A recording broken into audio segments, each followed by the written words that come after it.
So for lack of a better term, this is like a hobby shop where they have lots of like used things, video games and clothing and fishing equipment. And then there's like an arcade attached to it with a bunch of gambling going on and like CDs and DVDs, and the place is like totally, as Brian put it, sensory overload. So I'll make some video of it inside. It's it's kind of explosive.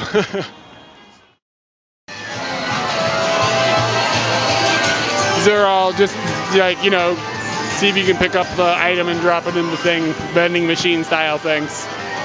These are Slim Jims.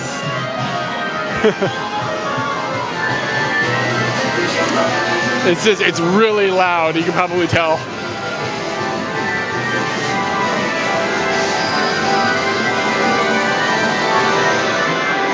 And these are like slot machines and stuff, but I think you can only play for tokens, and I don't know if you can turn the tokens back in.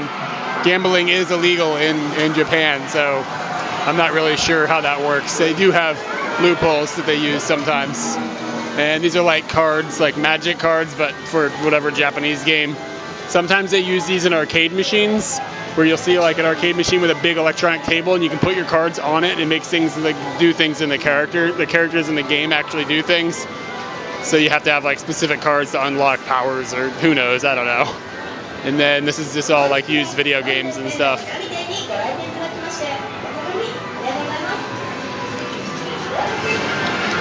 I'm gonna dork out for a little bit on video game stuff that you just don't ever see in the States. So if you're old and you don't understand why this is so awesome, I'm sorry. So these are all like used NES games. And this is kind of funny if you're from the States. This is Super Mario USA, which is essentially Super Mario Brothers 2 to us. And it's about 16 bucks for the cartridge. So they're not super cheap by any leap or bound, especially for the age. But then in this case, they've got expensive games. And this is a boxed copy of The Legend of Zelda, the first one. So, I mean, that came out in like, what, 86, probably 85 here. And it is about $70. And then the one I've noticed, I don't really know what it is. It's not something that's really familiar, but this Dunk Heroes game, that's $257, $260. That's a big chunk of change for an NES game.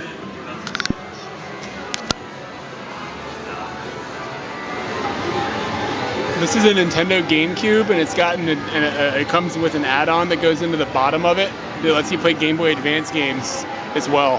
And the whole package in its box is like 35, 36 bucks.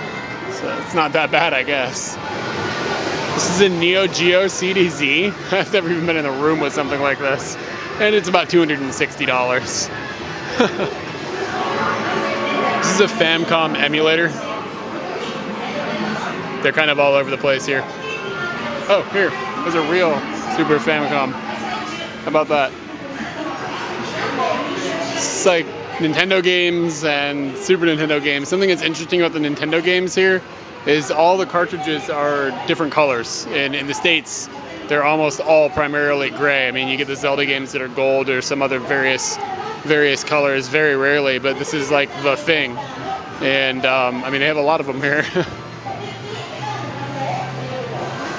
This is a big rack of Sega CD games that are used.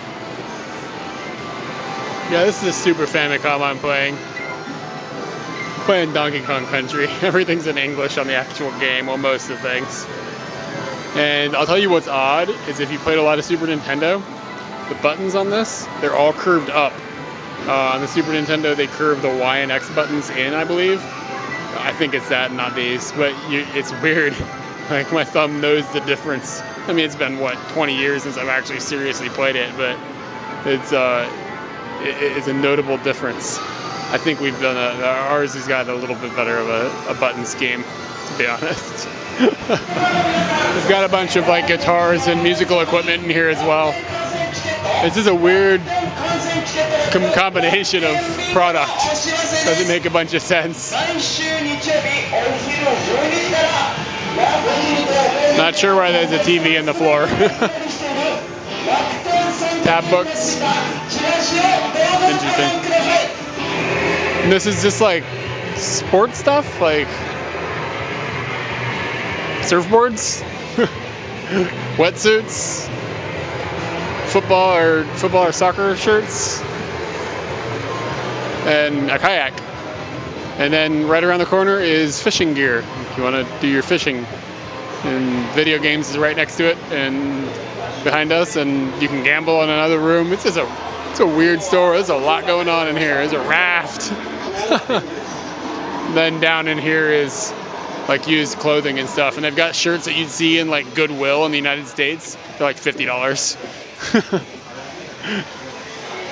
This is all the used clothes and used shoes and all that. And you come in through here, and I guess it's men's clothes. And that thing is always shouting in your damn ear. Backpacks and stuff. Hawaiian shirts, I guess. Alright.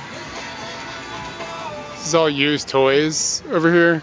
Like old stuff and like Godzilla looking things and some Star Wars characters. And then you've got this character up here,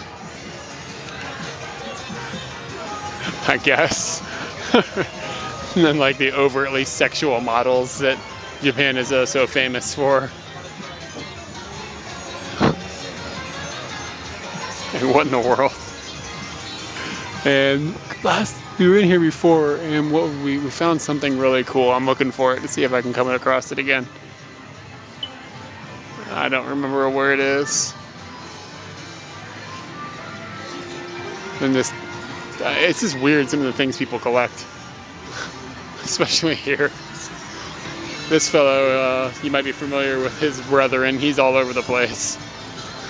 He's apparently, he was made by the same company that made Hello Kitty.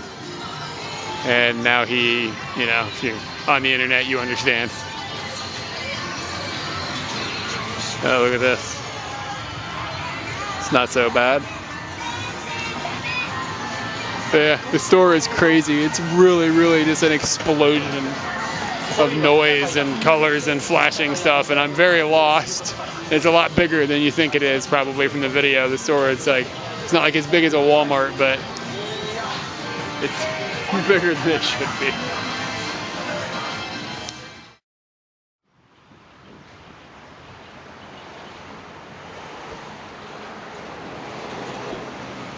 So this town, on the outskirts anyway, when you get into the city it's not the same, but on the outskirts it looks a lot more like, it looks like Fredericksburg. Like there's parking lots and there's stores, like in the same manner that you would have in Fredericksburg. Well, that's not very Fredericksburg. You gotta drive on the sidewalk, you wouldn't see that, but all the other things, and just, it really just has that same feel.